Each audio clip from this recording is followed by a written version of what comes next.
Halo teman-teman, berjumpa lagi dengan saya, Brother Phil.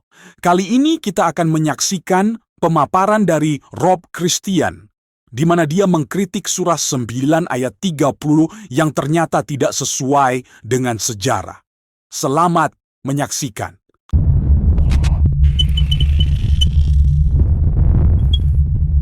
Halo teman-teman Brother Phil, hari ini kita akan melakukan sebuah pembahasan mendalam yang cukup spesifik, bahkan ya sangat tajam. Pelajaran kita kali ini adalah analisis kritis terhadap satu ayat saja dalam Al-Quran, yaitu surat At-Taubah ayat 30. Misi kita adalah untuk membedah argumen-argumen yang diajukan dalam pelajaran ini yang menyoroti bagaimana ayat tersebut menggambarkan kaum Yahudi dan Kristen. Analisis ini menyentuh banyak aspek, mulai dari terjemahan, klaim historis, sampai kejanggalan teologis yang dikemukakan. Oke, mari kita langsung bedah ini ya. Poin pertama dan paling utama dalam pelajaran kita adalah klaim ayat tersebut mengenai orang Yahudi. Ayatnya kan menyatakan orang-orang Yahudi berkata, Uzair adalah putra Allah. Nah, pelajaran kita ini langsung menyoroti beberapa masalah di sini. Pertama soal nama itu sendiri. Teks Arabnya pakai nama Uzair, tapi banyak terjemahan modern menuliskannya sebagai Ezra. Menurut pelajaran kita, ini bukan sekedar pilihan terjemahan biasa. Ini dianggap upaya untuk memperhalus ayat itu, yang bahkan disebut sebagai sebuah penipuan. Dan yang menarik di sini, kritik ini punya dua lapisan. Menurut materi yang kita pelajari, masalahnya bukan cuma soal pilihan terjemahan. Argumen utamanya adalah bahwa tidak ada sosok bernama Uzair yang dikenal dalam tradisi Yahudi yang pernah disebut sebagai anak Tuhan. Bahkan kalaupun Uzair yang dimaksud itu adalah Ezra, klaim itu tetap dianggap tidak akurat secara historis. Jadi sama sekali tidak akurat. Iya. Pelajaran kita menekankan bahwa tidak pernah ada satupun komunitas Yahudi dalam, katakanlah, 4.000 tahun sejarah mereka yang pernah membuat klaim seperti itu. Tunggu. Berarti pelajaran kita ini mengklaim sama sekali tidak ada bukti historis kalau ada komunitas Yahudi yang meyakini Ezra itu anak Tuhan. Sekecil apapun, itu kan klaim yang sangat berani ya? Sangat berani. Dasarnya adalah ketiadaan bukti dari sisi tradisi Yahudi itu sendiri. Pelajaran kita ini pada dasarnya menantang dan bilang, coba tunjukkan buktinya. Mereka memeriksa Talmud, Mishnah, dan tidak menemukan jejak keyakinan itu sama sekali. Oke, jadi karena tidak ada catatannya, maka dianggap tidak pernah ada. Betul. Logikanya, kalau ada keyakinan sepenting itu, menyamakan Nabi dengan Tuhan, pasti akan ada jejaknya kan? Entah dalam bentuk dukungan atau perdebatan di antara para rabi. Ketiadaan jejak inilah yang dipakai sebagai bukti. Oke, itu masuk akal. Tapi sering ada argumen balasan kan, bahwa ayat ini mungkin hanya merujuk pada sekte Yahudi kecil yang spesifik di Madinah pada masa itu. Nah, pertanyaan bagus. Dan pelajaran kita memang membahas itu secara langsung. Sanggahan yang diberikan adalah bahwa teks Al-Quran menggunakan frasa Al-Yahud. Al-Yahud? Iya, yang berarti orang-orang Yahudi secara umum sebagai satu kelompok utuh. Bukan frasa seperti sebagian dari mereka. Oh, jadi ada cara lain untuk mengatakan sebagian ya dalam Al-Quran? Betul. Pelajaran kita ini menunjukkan bahwa di bagian lain Al-Quran, frasa seperti sebagian dari mereka itu juga digunakan untuk merujuk pada kelompok yang lebih spesifik. Jadi argumennya linguistik, karena di ayat ini tidak digunakan kata sebagian, maka harus diartikan sebagai pernyataan untuk semua al-Yahud. Tepat. Ini memunculkan pertanyaan penting tentang bagaimana pernyataan umum dalam teks suci seharusnya dipahami kan?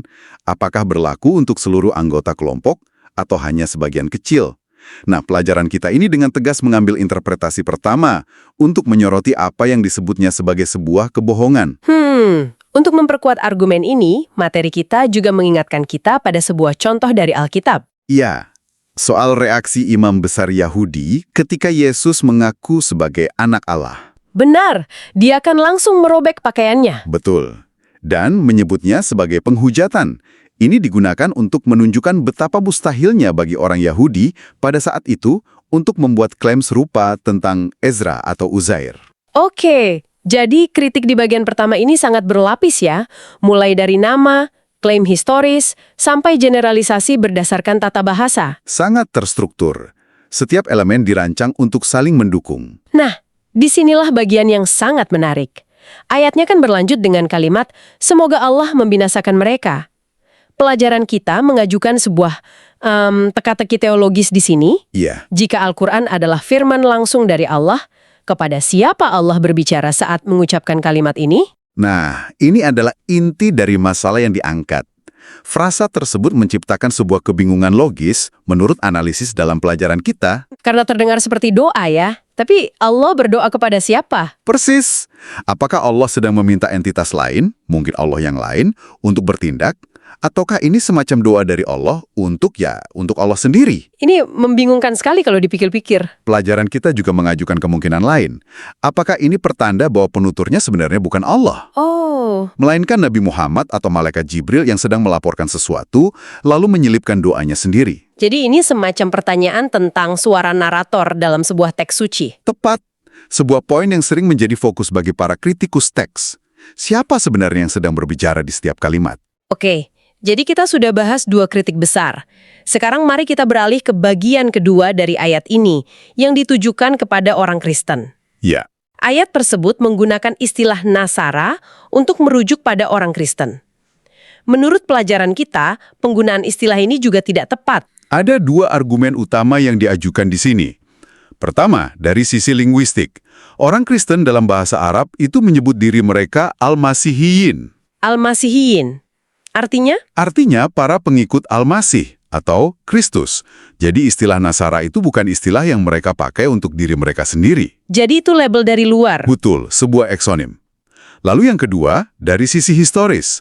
Nasara diklaim merujuk pada sebuah sekte kecil yang dianggap sesat pada zaman itu. Bukan perwakilan dari kekristenan arus utama. Mirip seperti argumen soal Al-Yahud tadi ya, mengambil kelompok kecil lalu digeneralisasi. Mirip sekali polanya.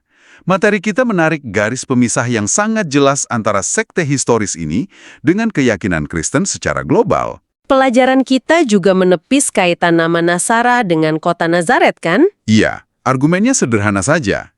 Orang Kristen itu tersebar di seluruh dunia. Identitas mereka tidak terikat pada satu lokasi geografis seperti Nazaret. Jadi, apa artinya semua ini? Jika kita rangkum, pelajaran kita ini menyajikan kritik poin per poin terhadap ayat ini. Mulai dari tuduhan kesalahan identifikasi nama, yaitu Uzair. Benar. Lalu ketidakakuratan historis, yaitu klaim tentang keyakinan Yahudi itu. Kemudian, generalisasi yang problematik, yaitu frasa orang-orang Yahudi. Lalu frasa teologis yang membingungkan, yang semoga Allah membinasakan mereka. Dan terakhir, pelabelan yang dianggap keliru terhadap kelompok agama besar, yaitu Nasara. Betul sekali, rangkumannya seperti itu. Dan kesimpulan akhir dari pelajaran kita ini sangat lugas ya. Sangat lugas. Dan sangat keras. Pembahasan kita hari ini telah membedah sebuah analisis yang sangat kritis dan mendetail terhadap satu ayat suci. Ini menunjukkan betapa dalamnya lapisan makna, sejarah, dan kontroversi yang bisa terkandung dalam beberapa baris teks saja. Terima kasih sudah menyaksikan. Tuhan Yesus memberkati. Yang mau dukung channel Pil Pahit, silakan scan QR Code ini atau klik link di kolom komentar. Terima kasih.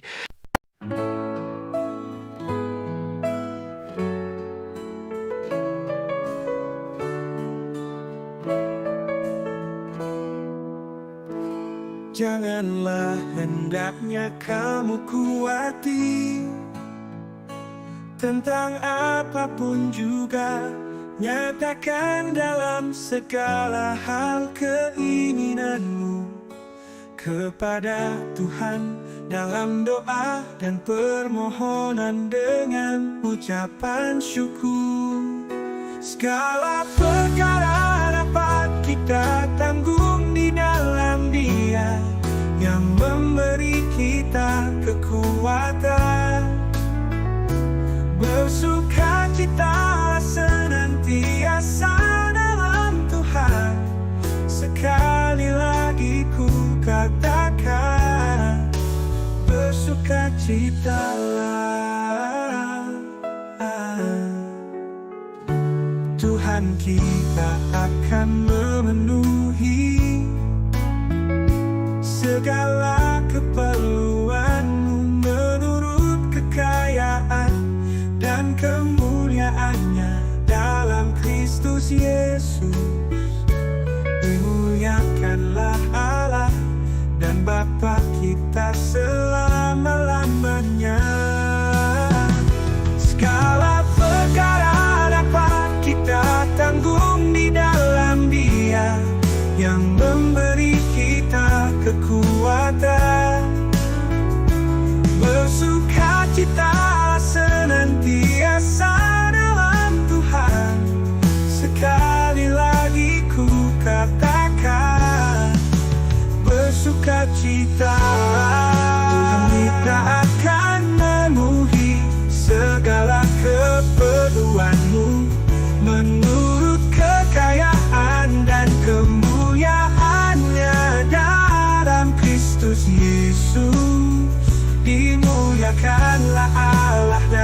Bapa kita selama-lamanya. Segala perkara dapat kita tanggung di dalam Dia yang memberi kita kekuatan, bersukacita senantiasa dalam Tuhan. Sekali lagi ku katakan, bersukacitalah. Sekali lagi ku katakan, bersukacitalah.